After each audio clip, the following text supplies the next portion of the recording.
जी student, मैं उम्मीद करता हूं कि आप स्टूडेंट पहली वीडियो को देख चुके होंगे। हमने ऑब्जेक्टिव को पढ़ाया और सब्जेक्टिव की आप लोग की ख्वाहिश थी, यानी कि 2 नंबर वाले क्वेश्चन की ख्वाहिश थी, तो हमने 6 वीडियो में पूरी किताब को समेट दिया है। और वो तमाम क्वेश्चन है जो पिछले कई सालों से क्वेश्चन बार बार पूछे जा रहे हैं। तो हमने टेस्ट के नाम से 6 टेस्ट बनाया है, जिसमें पूरे किताब के ऑब्जेक्टिव खास क्वेश्चन को 2 नंबर वाले क्वेश्चन को हमने शामिल कर दिया है।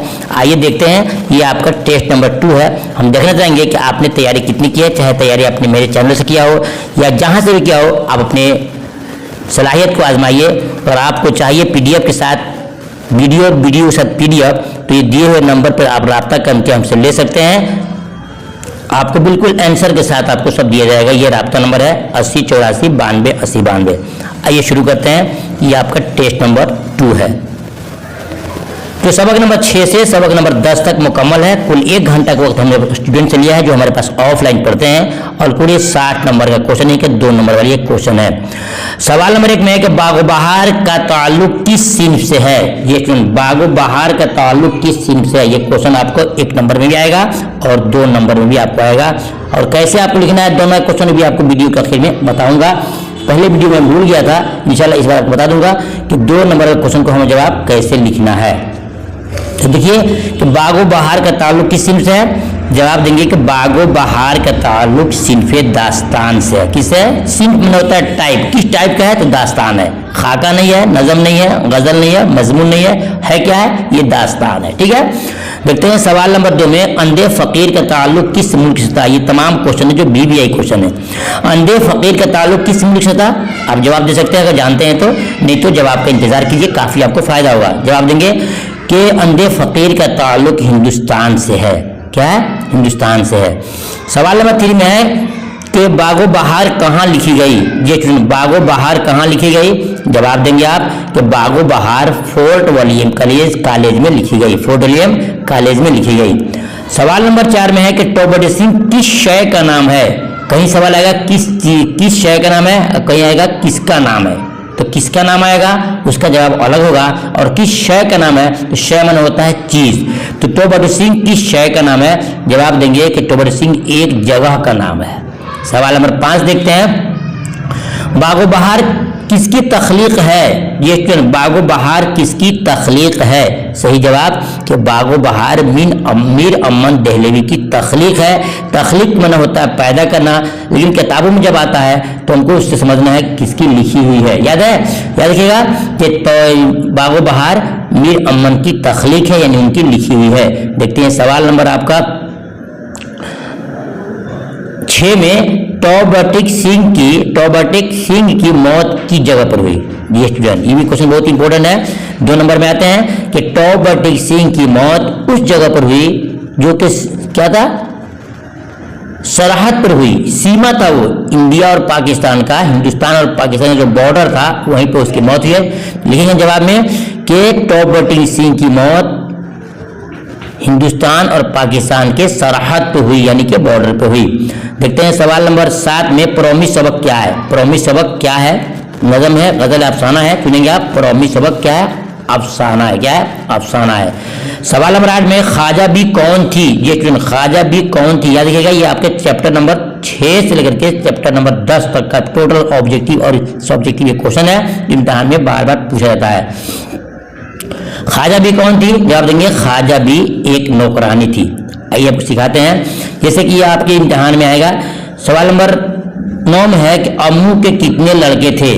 अम्मू के कितने लड़के थे। मान लीजिए इस क्वेश्चन नंबर 9 को आपको 2 नंबर के क्वेश्चन में दिया हुआ है, तो आप लिखते हैं ऑब्जेक्टिव में क्या करते हैं, लिखा होगा 1 2 3 4, 1 2 3 4। तो आप जो 4 वाला है उस पर आप गोला लगा देंगे। इसी को अगर दे रहा है आपको सब्जेक्टिव में, तो कैसे लेंगे, जवाब क्या लिखेगा, लिखेंगे जवाब, लिखेंगे ऐसे। और फिर लिखेंगे कि अम्मू के 4 लड़के थे। जी स्टूडेंट, तो इन्हें आपको 2 नंबर वाले क्वेश्चन का ये जवाब इस देना है कि आपको सवाल के साथ जवाब को ऐड करना है। जैसे सवाल में है कि प्रॉमिस सबक क्या है, तो आप लिखना होगा कि जब आप प्रॉमिस सबक अफसाना है, सिर्फ अफसाना लिखेंगे तो आपको 1 नंबर ही मिलेगा, इसलिए आपको लिखना होगा कि प्रॉमिस सबक अफसाना है। ख्वाजा बी कौन थी, लिखेंगे कि ख्वाजा बी अम्मू की नौकरानी थी। अम्मू के कितने लड़के थे, एक अम्मू के 4 लड़के थे। खुल करके साफ लफ्जों में आपको लिखना होगा, इसी को होता है 2 नंबर। ठीक है, देखते हैं सवाल नंबर 10 में, रवि रंजन कौन थे। रवि रंजन कौन थे, जवाब देंगे कि रवि रंजन जो सैयद अब्दुल अजीज के पुराने दोस्त थे। क्या थे, पुराने दोस्त थे। सवाल नंबर देखते हैं 11 में, भूले बिसरे गीतों का प्रोग्राम कितने बजे खत्म हुआ। हर साल ये क्वेश्चन इम्तिहान में आता है, कभी 1 नंबर में आता है, कभी 2 नंबर में आता है। जवाब लिखेंगे कि भूले बिसरे गीतों का प्रोग्राम 7:30 बजे खत्म हुआ था। ठीक है, देखते हैं सवाल नंबर 14 में 12 में, इब्राहिम सक्का किससे मोहब्बत करता था। क्वेश्चन नंबर 12 है, इब्राहिम सक्का किससे मोहब्बत करता था।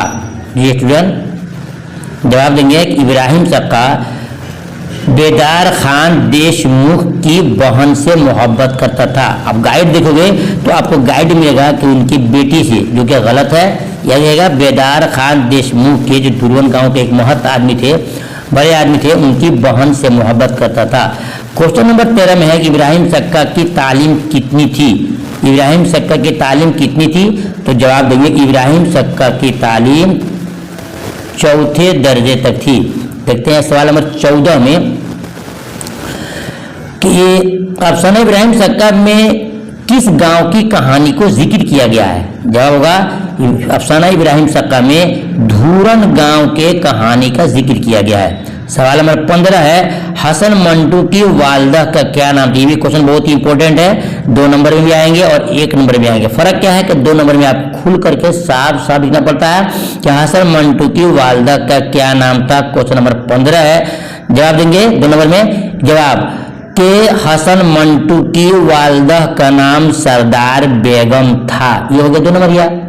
और उसमें दिया है आपको ऑब्जेक्टिव में दिया है कि हसन मंटू की वालदा का क्या नाम था, तो दिया होगा सरदार बेगम, नुसरत बेगम, अजीजम बेगम, फला बेगम। तो आपको सिर्फ वहां पर उस नंबर पर गोला करना होगा, लेकिन 2 नंबर का क्या करना होगा आपको लिखना होगा कि हसन मंटू की वालदा का नाम सरदार बेगम था। ठीक है ना।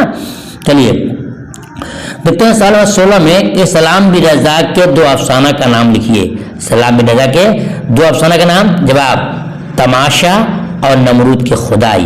देखते हैं सवाल नंबर 17 में कि जिलानी बानो कब और कहां पैदा हुई। जिलानी बानो कब और कहां पैदा हुई। सही जवाब 1936 बदायूं में। सवाल नंबर 18 देखेंगे, जिलानी बानो की तालीम कहां तक थी। जिलानी बानो की तालीम कहां तक थी। सही जवाब जिलानी बानो की तालीम MA तक थी। कहां तक थी, MA तक उनकी तालीम थी। देखते हैं सवाल नंबर 19 में कि किस अफसरनगार पर फहशगोई का इल्जाम लगा था। ये बहुत इंपॉर्टेंट क्वेश्चन है कि किस अफसरनगार पर फहशगोई का इल्जाम लगा था। जवाब आप जानते हैं तो दीजिए, नहीं तो इंशाल्लाह मैं आपको आखिर में बताऊंगा ताकि आप कुछ इंतजार भी करें। सवाल नंबर 20 में है, सादत हसन मंटू की शादी कब और किससे हुई। तमाम क्वेश्चन 2 नंबर के हैं। सादत हसन मंटू की शादी कब और किससे हुई, तो जवाब देंगे क्वेश्चन नंबर 20 का सही जवाब देंगे 1939 सूफिया बेगम से। सवाल नंबर 21 देखते हैं, हसन मंटू कब और कहां पैदा हुए। ये स्टूडेंट हसन मंटू कब और कहां पैदा हुए। जवाब 1912 लुधियाना, जो पंजाब में पड़ता है। सवाल नंबर देखते हैं 22 में, हसन मंटू का पहला अफसानवी मजमुआ कौन सा है। अफसानवी मजमुआ पूछ रहा है, ठीक है ना। एक होता है अफसाना, एक होता है अफसानी मजमुआ। अफसाना किसे कहते हैं, अफसानी मजमुआ किसे कहते हैं, आपने क्लास में पढ़ा होगा, नहीं पढ़ा होगा तो आप फिर मुझसे राब्ता काम कर सकते हैं। दूसरा, हसन मंटू का पहला अफसानी मजमुआ कौन सा है। क्वेश्चन नंबर 22 का सही होगा तमाशा। क्या होगा, तमाशा। क्वेश्चन नंबर 23 में मीर अमन का तखल्लुस क्या था। ये भी क्वेश्चन बहुत ही इंपॉर्टेंट है। मीर अमन का तखल्लुस क्या था, ये 1 नंबर में क्वेश्चन आता है। जवाब देंगे कि मीर अमन का तखल्लुस लुत्फ था। लाम तो और फे, लाम तो और फे, लुत्फ। सवाल नंबर 24 में देखते हैं कि मीर अमन को बागो बहार लिखने पर कितना इनाम मिला था। ये आपके ऑब्जेक्टिव में भी आता है और ये आपके 2 नंबर में आता है। 2 नंबर कैसे लेंगे? मीर अमन को बागो बहार लिखने पर 500 रुपये का इनाम मिला था। देखते हैं क्वेश्चन नंबर 25 में मीर अमन को फोर्ट विलियम कॉलेज से माहाना तनख्वाह कितनी थी, यानी कि उनको मंथली पैसा कितना मिलता था। वो तो इनाम हो गया, प्राइज हो गया। जवाब देंगे कि मीर अमन को फोर्ट विलियम कॉलेज से 40 रुपये की उनको तनख्वाह मिलती थी। ठीक है, देखते हैं क्वेश्चन नंबर 26 में बागो बहार किस किताब का तर्जुमा है। ये क्वेश्चन आपका BBI क्वेश्चन है, ऑब्जेक्टिव भी है और 2 नंबर के क्वेश्चन भी आ सकता है। तो जवाब देंगे बागो बहार किस्सा चार दरवेश का, जो कि फारसी जुबान की किताब है, उसका ये उर्दू तर्जुमा बागो बहार में किया गया, जिसको मीर अमन ने किया है। देखते हैं क्वेश्चन नंबर 27 में कि मीर अमन किसके जरिए से फोर्ट विलियम कॉलेज में पहुंचे। मीर अमन किसके जरिए से फोर्ट विलियम कॉलेज में पहुंचे। स्टूडेंट सही जवाब होगा आपको कि मुंशी मीर बहादुर के जरिए से फोर्ट विलियम कॉलेज तक पहुंचे। क्वेश्चन नंबर 28 है कि रोशनी का मीनार किसका अफसाना है। रोशनी का मीनार किसका अफसाना है। जवाब होगा जिलानी बानो का, जिलानी बानो का। देखते हैं सवाल 29 में शफी जावेद का पहला अफसाना कौन सा है। ये बहुत ही इंपॉर्टेंट क्वेश्चन है कि शफी जावेद का पहला अफसाना कौन सा है। जवाब होगा कि शफी जावेद का पहला अफसाना आर्ट और तंबाकू है, आर्ट और तंबाकू है। जी स्टूडेंट, क्वेश्चन नंबर 30 है, उससे पहले बता दूं जो नीचे देख रहे हैं आप, ये आपके टेस्ट नंबर 3 आ रहा है। ऐसे करके हमने 6 वीडियो में पूरी किताब को लपेट दिया है, समेट दिया है। चाहते हैं कि आप तो अब इंशाल्लाह आपको PDF भी मिलेगी, आप राब्ता कायम करेंगे मामूली खर्च के ऊपर। ठीक है, तो देखिए देखते हैं क्वेश्चन नंबर 30 में क्या है कि शफी जावेद कब और कहां पैदा हुए।